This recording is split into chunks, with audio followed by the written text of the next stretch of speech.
안녕하세요. 금일 선박 발주 동향을 살펴보겠습니다. 상반기 수주는 지난해 대비 50% 이상 감소하였으며 올 하반기의 경우도 선박 발주는 좀처럼 회복하지 못하고 있습니다. 최근 몇 주간의 발주 선박의 수주 조선소 및 최근 발주 소식을 하나씩 보겠습니다. 영상의 선박 발주 데이터는 선박 브로커 인터모델의 35주 주간 동향을 인용함을 알려드립니다. 영상의 테이블에서 볼 수 있듯이 발주되고 있는 선종은 탱커와 컨테이너 운반선이 주를 이루고 있습니다. 한국조선 산업의 주력 선종인 렌지 운반선의 경우는 발주가 회복하지 못하고 있습니다. 주요 발주 사항을 보면 미국 하나 필리조선소는 52,000 데드웨이트 말 탱커, 일명 석유화학 제품 운반선을 하나시핑으로부터 수주했습니다. 발주 선박의 척수는 열척으로 성가 수주는 정확히 알려지지 않았습니다. 선박의 인도 시기는 2029년에서 2030년까지 순차로 건조되어 선주사에 인도 예정입니다.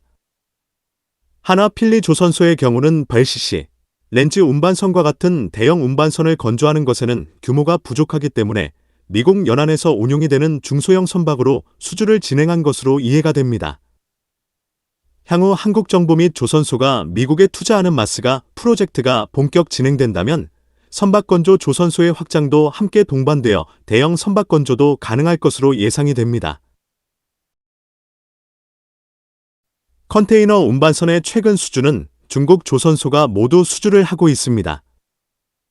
22,000TU급 컨테이너 운반선 10척 중국 다롄 조선소 수주, 6,000TU급 컨테이너 운반선 8척 중국 홍리중공업 수주했습니다.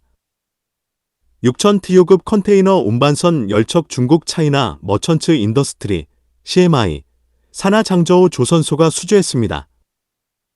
또한 소형 피더 컨테이너 운반선은 중국 조선소가 거의 모든 선박을 수주하고 있다고 하여도 과언이 아닙니다. 이들 선박의 발주 인도 시기를 보면 중국 조선소가 2027년부터 2029년 사이에 건조 슬롯을 채우고 있음을 알 수 있습니다. 아직도 2027년 건조 슬롯이 남아있다는 것은 수주 가뭄의 영향으로 중국 조선소가 낮은 성가로 공격적인 수주를 이어가고 있음을 입증하는 것입니다. 최근에는 단일 중국 조선소가 대박 수주를 한 소식입니다. 영지지항 시프빌딩, 홀딩즈, LTD 는 총 9억 2천만 달러 규모의 22척의 선박에 대한 추가 조선 계약을 체결하여 연초 대비 총 14억 6천만 달러 상당의 유효 계약이 36건으로 늘어났다고 밝혔습니다. 수주한 선박은 1100TU급 컨테이너선 4척, 1800TU급 컨테이너선 4척, 2900TU급 컨테이너선 6척, 3000TU급 컨테이너선 2척, 4300TU급 컨테이너선 2척 등 총 18척의 피더 컨테이너선과 4만 큐빅미터급 LPG 운반선 2척, 8만 3천 데드웨이트급 벌크선 2척으로 구성되어 있습니다. 선박의 인도 시기는 2027년에서 2029년까지 인도 예정입니다. 선박을 발주한 선사의 정보는 밝혀지지 않았으나 시장에서는 그리스 선사 미네르바 마린과 뉴욕 상장사인 유로시즈가 피더 컨테이너 운반선 발주사로 알려지고 있습니다. 미국의 지금까지 미국 항만 입항 수수료 및 기타 선박 건조 관련 규제를 발표하였지만 선사들은 나름의 전략으로 선박을 선별 발주하고 있습니다. 초기에 중국 발주에 관망세를 보였던 선사들이 중국으로 많은 선박을 발주하기 시작한 것입니다. 이것은 이미 미국의 의도를 읽고 새로운 해운 시장에 빠르게 적응하고 있다는 것입니다.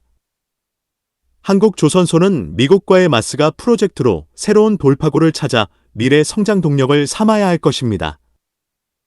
선박, 해양 관련 산업 및 기술에 대한 궁금한 점이 있는 분들은 아래의 카페로 방문을 하시면 많은 정보와 도움을 받으실 수 있을 것으로 생각합니다. 감사합니다.